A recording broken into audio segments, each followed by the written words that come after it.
ये ख़ास तरह का ब्लड टेस्ट है, बहुत इंपॉर्टेंट टेस्ट है जो उन ख़वातीन का करवाया जाता है जिन्हें बेऔलादी का मसला हो, जिन्हें जो कंसीव नहीं कर पा रही हो, या अगर वो कंसीव कर लेती हैं तो उनका एबॉर्शन या मिसकैरेज हो जाता है और बार बार एबॉर्शन या मिसकैरेज होता है, या जिनके यहाँ मुर्दा बच्चों की पैदाइश होती है, तो उन औरतों का भी ये टेस्ट करवाया जाता है। ये वो औरतें जिन्हें दौरान हमल फ्लू या नज़ला या खांसी या स्किन रैशेस की कंडीशन ऐसी हो कि किसी भी दवा से ना जाती हो और उनको ये प्रॉब्लम हर हमल में हो जाता हो, हर प्रेगनेंसी में हो जाता हो, तो ऐसी औरतों का भी ये टेस्ट करवाया जाता है। तो जो रैशेस की अलामतें हैं या बार बार इन्फेक्शन की अलामतें हैं, उन औरतों में ये टेस्ट करवाना ज़रूरी हो जाता है। ये कौन सा टेस्ट है और ये किस तरह परफॉर्म किया जाता है और ये किस तरह की बीमारियों के बारे में बताता है, आज के इस वीडियो में हम जानेंगे। मैं हूं डॉक्टर हिरा कोमल और प्रेगनेंसी इश्यूज़ के हवाले से आपको इस चैनल पर गाइड करती हूँ। तो अगर आप एक खातून हैं तो मेरे चैनल को सब्सक्राइब कर लें।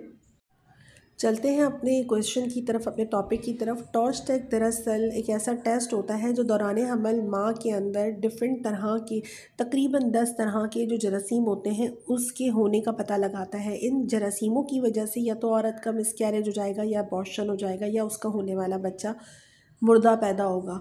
तो अगर ये प्रॉब्लम जिन औरतों को होती है तो उनके लिए ये टेस्ट मस्ट हो जाता है। इसके अलावा वो औरतें जिन्हें आंखों में मोतिया उतर आए, या दौरान हमल खसरा निकल आए, या दौरान हमल उनको स्किन रैशेस निकल आए, या दौरान हमल उनको बहुत ही सिवियर तरह का कोई स्किन इन्फेक्शन हो गया हो, तो उस सारी कंडीशन में ये टेस्ट करवाना ज़रूरी हो जाता है। क्योंकि इस टेस्ट से ये मालूम होता है कि औरत के अंदर या माँ के अंदर जो इन्फेक्शन है तो वो बच्चे में ट्रांसफ़र तो नहीं हो गया है, ये चीज़ बताता है ये टेस्ट। टॉर्च टेस्ट में जो टी हेड्स मतलब कि टॉक्सोप्लाज्मोसिस की कंडीशन है, अगर बच्चे के अंदर, माँ के अंदर कोई खून का जहरीलापन है जो माँ से बच्चे को ट्रांसफ़र हो सकता है, तो टॉक्सोप्लाज्मोसिस टेस्ट होता है। इसमें जो ओ है वो बाकी इन्फेक्शन, सिफिलिस है, हेपेटाइटिस बी है, इस हवाले से बताता है। रूबेला यानी कि जो जर्मन मीज़ल्स होते हैं, खसरा होती है, वो टेस्ट बताता है कि वो वायरस तो मौजूद नहीं है, क्योंकि ये वायरस हो सकता है प्रेगनेंसी में बच्चे को ना हो, लेकिन जब दौरान हमल डिलीवरी का प्रोसीजर होता है उसमें ये माँ से बच्चे को लग सकता है। या सिफिलिस है, क्लेमाइडिया है, गोनोरिया है, ये भी अगर इन्फेक्शंस होते हैं तो माँ को कोई ख़तरा नहीं होता क्योंकि उसकी इम्यूनिटी बूस्ट की हुई होती है, हो चुकी होती है। लेकिन बच्चा जो है जिसकी इम्यूनिटी प्रॉपर तरीके से बूस्ट भी नहीं हुई है, तो माँ से बच्चे को ये जो सेक्शुअली ट्रांसमिटेड डिजीज़ है ये लग सकती हैं। खसरा लग सकता है, साइटोमेगालो वायरस है ये लग सकता है, या herpes virus, herpes simplex virus, ये इस तरह की बीमारियां होती हैं जो बच्चे को माँ से लग सकती हैं पैदाइशी तौर पे। ये टेस्ट उन औरतों का भी करवाया जाता है जिनको सेक्सुअली ट्रांसमिटेड डिजीज़ लगी हुई हो, गोनोरिया हो या क्लेमाइडिया हो, या हस्बैंड से डिज़ीज़ ट्रांसफ़र हुई हो और उन्होंने बेऔलादी को कुछ लंबे अरसे तक झेला हो, तो हो सकता है कि औरत में ये वायरस जो है, लाइक HIV है, बहुत सारे मर्दों में ये प्रॉब्लम होता है जो गलत जगहों पर जाते हैं और फिर जब वो शादी करते हैं तो उनकी वाइफ के अंदर ये जरासीम ट्रांसफ़र हो जाता है। तो कहीं कहीं पे माँ इसमें डायरेक्टली इन्वॉल्व नहीं होती, लेकिन हस्बैंड के इन्वॉल्व होने की वजह से ये माँ को लगता है, माँ से होने वाले बच्चे में भी लगता है। तो इस तरह के भी जो प्रॉब्लम्स होते हैं वो दौरान हमल देखे गए हैं। तो हमें हर एस्पेक्ट को देखते हुए माँ के डिफरेंट टेस्ट करवाए जाते हैं। तो ये टॉर्च टेस्ट उन ख़वातीन का भी ज़रूरी हो जाता है।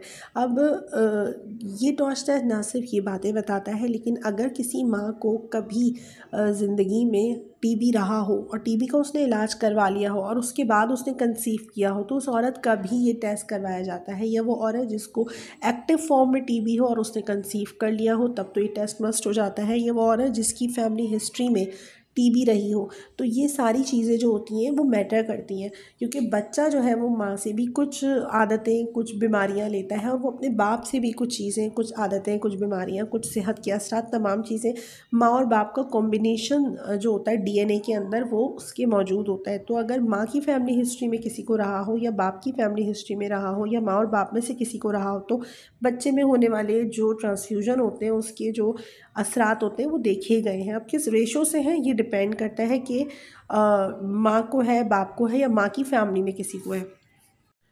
अब सवाल ये पैदा होता है कि अगर आपका टॉर्च टेस्ट पॉजिटिव आया है तो क्या आपका होने वाला बच्चा सेहतमंद नहीं होगा? ऐसा नहीं है। अगर आपका टॉर्च टेस्ट पॉजिटिव भी आया है तो ये अर्ली डिटेक्शन ही तो आपके बच्चे को बचाने के लिए की जाती है।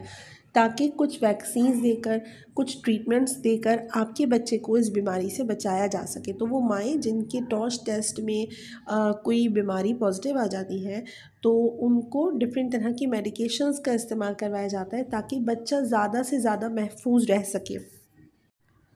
दूसरा सवाल ये है कि ये टॉर्च टेस्ट अगर पॉजिटिव आता है तो क्या आपके बच्चे को ड्यूरिंग प्रेगनेंसी कोई प्रॉब्लम हो सकती है? जी हाँ, आपके बच्चे को, माँ को, अगर टॉर्च टेस्ट पॉजिटिव आता है तो डिलीवरी के बाद तो अलग तरह की प्रॉब्लम्स हो सकती हैं जिसकी वजह से बचाया जाता है, मेडिकेशन दी जाती हैं। लेकिन ड्यूरिंग प्रेगनेंसी क्या प्रॉब्लम आती है कि आप प्री टर्म लेबर में जा सकती हैं, यानी आपका बच्चा 7वें महीने 8वें महीने पैदा हो सकता है, वक्त से पहले पैदा हो सकता है। किसी भी टाइम पर आपको प्लेसेंटा एब्रप्शिया का प्रॉब्लम हो सकता है, हाई ब्लड प्रेशर का मसला या और तरह के मसाइल जो आपके एक्लम्शिया है या प्रीक्लम्शिया की कंडीशन है वो हो सकती है, तो आप प्री टर्म लेबर में जा सकती हैं। दूसरा प्रॉब्लम जो होगा वो प्रीमेच्योर बर्थ हो सकती है, यानी कि बच्चा अगर वक्त से पहले होगा तो फिर उसको जो है सर्वाइविंग में प्रॉब्लम आएगी, तो उसके लंग्स डेवलप नहीं होंगे अगर 7वें महीने ही बच्चा पैदा हो गया और आप इस बीमारियों से जो है वो इन बीमारियों को डील कर रही हैं। टॉर्च टेस्ट पॉजिटिव आया है तो बच्चे को प्रीटर्म लीवर की वजह से जो है वो सांस लेने में मुश्किल है या उसकी जो ग्रोथ है IUGR वो हो सकता है। तो IUGR का प्रॉब्लम भी आता है, बच्चे के जो ऑर्गन्स हैं वो प्रॉपर तरीके से नहीं बन पाते। ये वायरस माँ के अंदर मौजूद, इवन कि HIV पॉजिटिव अगर माँ है या वो पॉजिटिव है या वो इनएक्टिव फॉर्म में HIV है तो वो उसको भी बताता है ताकि बच्चे की जो आने वाली हेल्थ है, ज़िंदगी है, उसको बचाया जा सके। ये माँ के अंदर अगर सिफिलिस है या सेक्सुअली ट्रांसमिटेड हस्बैंड से डिजीज़ है उसको भी बताता है और साइटोमेगालो वायरस के बारे में बताता है। ये वेरिसिला पैरवोवायरस है एक, उसके बारे में, या रुबेला वायरस है ये भी बताता है। अगर किसी खातून को हेपेटाइटिस डायग्नोज होता है दौरान हमल तो ये उस हवाले से भी बताता है। तो ये टेस्ट जो होता है वो अर्ली प्रेगनेंसी में बहुत ही बेनिफिशियल होता है। इवन अगर किसी खातून को TB रहा हो या TB हो तो ये उस बारे में भी बताता है। तो ये जो टेस्ट होता है बेसिकली बहुत सारी चीज़ों के बारे में बताता है जिसकी वजह से जो आने वाला बच्चा है वो सर्टन टाइप के इन्फेक्शन से महफूज रह सकता है अगर उसकी प्रॉपर तरीके से टाइम पर ट्रीटमेंट शुरू कर दी जाए। अगर किसी खातून को सीज़र्स आते हों दौरान हमल या पीलिया हो गया हो या प्लेटलेट्स लेवल कम आते हैं या मोतिया उतर गया हो आँखों में या उसको बहरेपन की प्रॉब्लम हो तो ये उस खातून का भी करवाना बहुत ज़रूरी हो जाता है। ये ब्लड टेस्ट है जो बेसिकली IgM IgG एंटीबॉडीज़ होती हैं उससे सैंपल वाला सैंपल किया जाता है और उसके अंदर जो उसका पॉजिटिव होना है तो डिफरेंट तरह की बीमारियों को ये रिवील करता है। तो बेसिकली ब्लड टेस्ट है जिसमें IgM है या IgG है, वो दोनों पॉजिटिव आ सकते हैं या एक पॉजिटिव आ सकता है। तो ये वीडियो गांव देहात में कहीं ना कहीं औरतों के लिए है जहां पे उनको इस गाइडेंस की ज़रूरत हो। अगर आपके जहन में कोई सवाल है तो आप क्वेश्चन कर सकती हैं। अगर आप एक खातून हैं तो मेरे चैनल को सब्सक्राइब कर सकती हैं। मिलती हूँ किसी नए टॉपिक के साथ। अल्लाह हाफ़िज़।